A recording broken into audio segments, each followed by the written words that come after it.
ang gagawin po natin ay ginataang santol. So, since marami naman po na santol dito sa likod ng bahay namin na nalalaglag na puno namin, ay naisipan kong gumawa nito. So, ito po ang aking gagawin ngayon at recipe. So, masarap po ito sa piniritong isda. So, ang una natin gagawin ay ilagay na natin ang mantika. Yan, maglagay tayo ng konting mantika.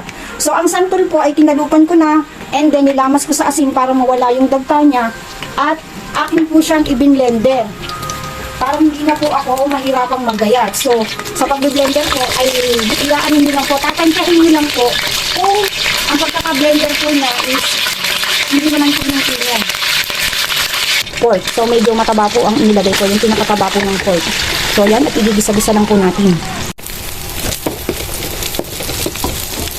Ngayon, ay medyo luto na po yung pork. So, ilalagay ko naman ngayon ang bawang. So, depende po sa inyo kung paano po kayo magluto nito. So, remember, ito po ay version ko. So, yan po ang analytics version kung paano ko siya iniluluto. So, depende na rin po yan sa version nyo. Isunod natin ang sibuyas. So, ito po ay masarap sa mga pritong isda. Itong ginataang santol. So, lutuin lang po natin ang sibuyas at bawang. So, remember mga ka-analytics, ito ay my own version. So, depende na sa inyo kung paano nyo niluluto itong ginataang santol na ito. So, sa mga magtatanong, ang ginamit ko po ditong santol is yung manibalang. So, hindi naman po siya hilaw na hilaw at hindi naman po siya sobrang hinog. Ngayon, ay ilalagay naman natin ang ating santol. So, ito po yung santol na ginawa ko. Hindi ko na po ipinakita sa inyong proseso. Hindi ko na po ipinakita sa inyong proseso at medyo matatagalan tayo. So, ilagay po natin siya ngayon.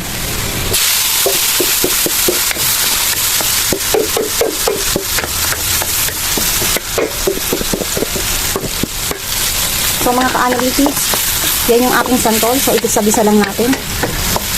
So, tulad ng sinabi ko, ang ginamit ko diyang santol ay hindi naman siya masyadong hilaw at hindi naman po siya yung sobrang hinog. So, balanse lang. So, ang ginawa ko po dyan is akin siyang i-blender na. So, yan ang itsura niyan. Pero, bago ko siya i-blender is nilamas ko muna siya sa asin para mabawasan yung pinakadagta niya. Ngayon naman, ilalahukan ko siya ng alamang. So, ito po yung alamang na ginamit ko. So, mga dalawang plastic o dalawang pack ang inilaho ko. So, yan po. So, yan, dalawang plastic. So, tatansyahin nyo rin po kung ang ginagamit nyo pong alamang is maalat. So, magdidepende po sa inyo kung ano ang lasang ititimplan nyo pa. So, yan po. Then, haluin lang po natin. So, titingnan nyo yung lasa ng alamang. Titingnan nyo po yung lasa ng alamang kung magdadagdag pa po kayo ng asin dyan or what. Then, pagkahalo po natin, ngayon ay ilalagay ko naman po ang fresh gata. So, ito po ay 500 ml po ang gagamitin ko na Coco Mama. Ayan. Haluin lang po natin.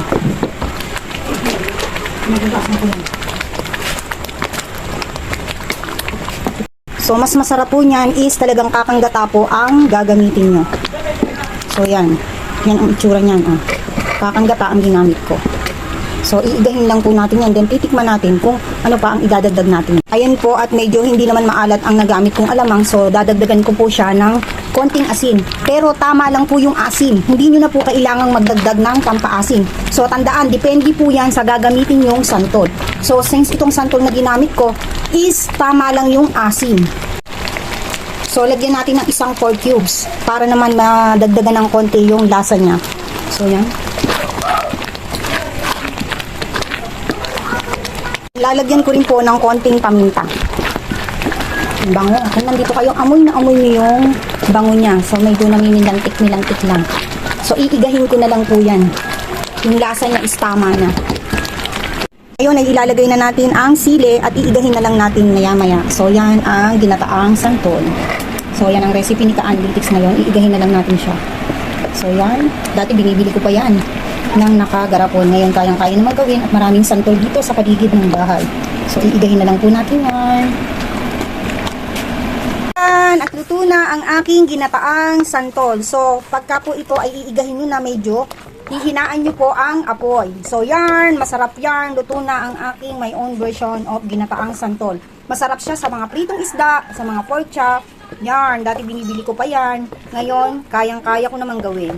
So, yan. Masarap yan. So, ayan. At pagkasarap niyang aking my own version ng ginataang santol.